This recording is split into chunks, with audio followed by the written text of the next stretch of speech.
जय हिंद दोस्तों, मेरे भाइयों। इस वीडियो में आज हम हमारा सौर मंडल उससे संबंधित कुछ प्रश्न आपको लेके आए हैं, जो आपको फिगर के माध्यम से भी समझ में आएगा। तो चलिए अब पढ़ते हैं, देखते हैं। पढ़ेंगे तो बढ़ेंगे फ्रेंड्स सामान्य ज्ञान। हमारा सौर मंडल के बारे में कुछ प्रश्न को जानेंगे। चलिए बढ़ते हैं। सौर मंडल, सबसे पहले सौर मंडल सोलर सिस्टम फिगर के माध्यम से आप समझिए। सूर्य के चारों ओर अंडाकार मार्गों के सहारे उसको परिक्रमा करने वाले ग्रहों, उपग्रहों, असंख्य पुच्छल तारों, उल्काओं, क्षुद्र ग्रहों आदि के सम्मिलित समूह को सौर मंडल कहते हैं। चलिए आगे बढ़ते हैं। ग्रह, प्लैनेट, ग्रह के बारे में जानेंगे हम लोग। देखिए,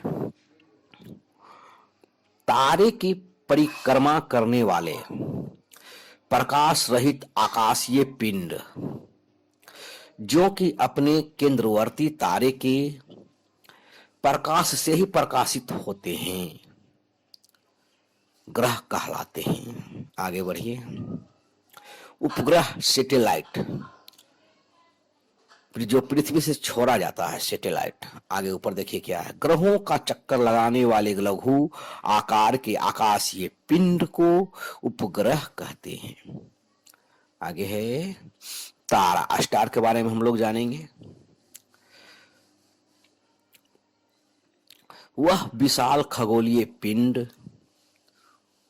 जिनके पास स्वयं का प्रकाश होता है और जो अत्यधिक ऊर्जा एवं अन्य किरणों का विसर्जन करते हैं, तारा कहलाते हैं मेरे दोस्त।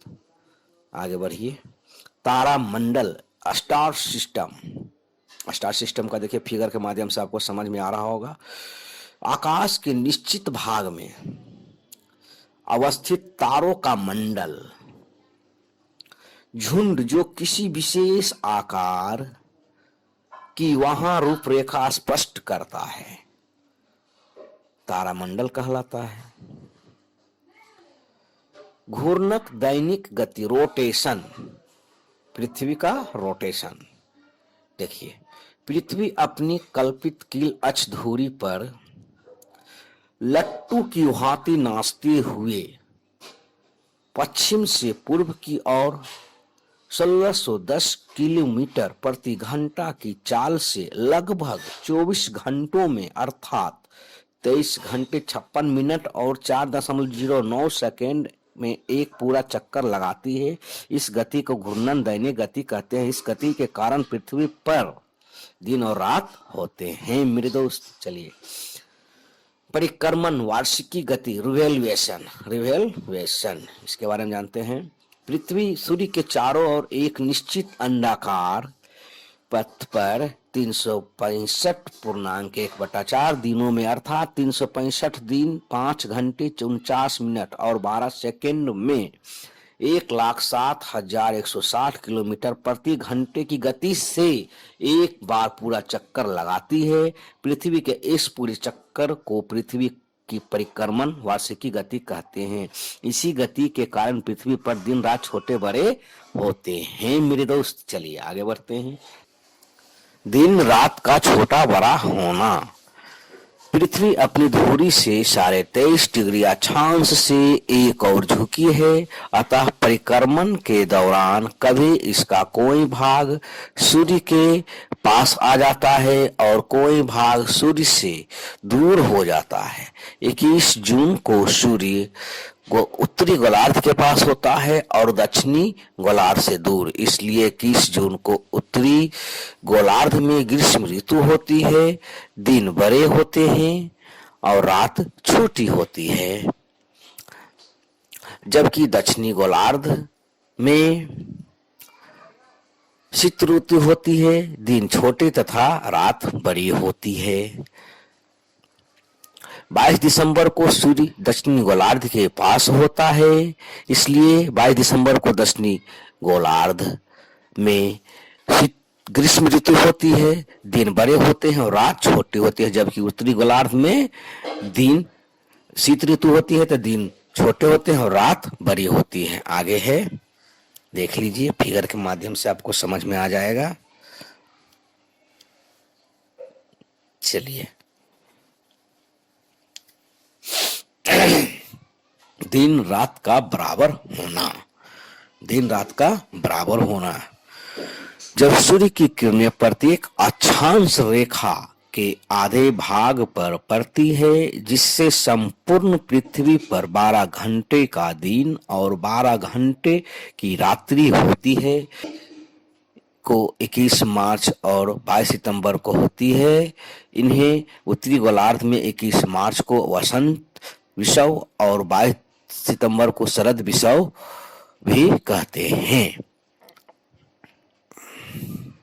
ऋतु में सीजन्स, देखिए सीजन्स फिगर के माध्यम से आपको समझ में आ रहा होगा किस प्रकार है सभी का।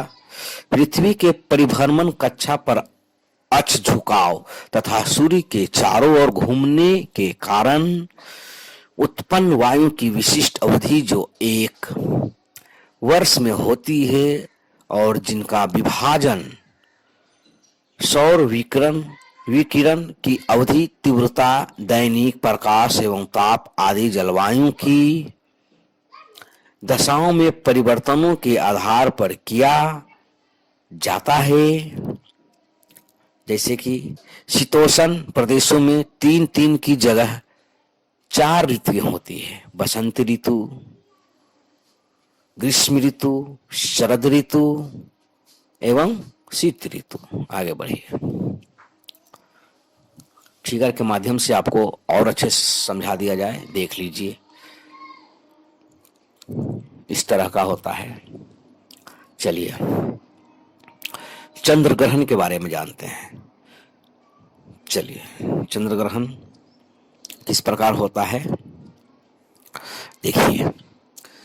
चंद्रमा तथा सूर्य के मध्य पृथ्वी आ जाती है तो चंद्रमा के कुछ भाग पर पृथ्वी की छाया पड़ती है, जिसमें वह भाग दिखाई नहीं देता है, इसे ही चंद्र ग्रहण कहते हैं। ऐसा केवल पूर्णिमा को होता है, परंतु यह प्रत्येक पूर्णिमा को नहीं होता। पृथ्वी तथा चंद्रमा की घूर्णन अक्षों के झुकावों में आपेक्षिक अंतर होने के कारण प्रत्येक पूर्णिमा को यह नहीं होता है। आगे बढ़िए, सूर्य ग्रहण, सोलर एक्लिप्स। जब सूर्य और पृथ्वी के मध्य चंद्रमा आ जाता है तो पृथ्वी के कुछ भाग पर चंद्रमा की छाया पड़ती है। वहां के मनुष्यों को सूर्य का कुछ भाग दिखाई नहीं देता है, इसे ही सूर्य ग्रहण कहते हैं। जब अमावस्या को चंद्रमा पृथ्वी तथा सूर्य के केंद्र पर सीधी रेखा पर होते हैं तो ऐसा होता है, परंतु चंद्रमा की कक्षा के तल के झुकाव के कारण प्रत्येक अमावस्या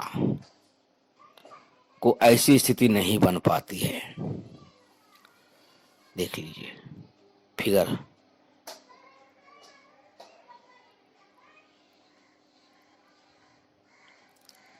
फिर मिलते हैं नेक्स्ट वीडियो में मेरे दोस्त। थैंक्स। Next video.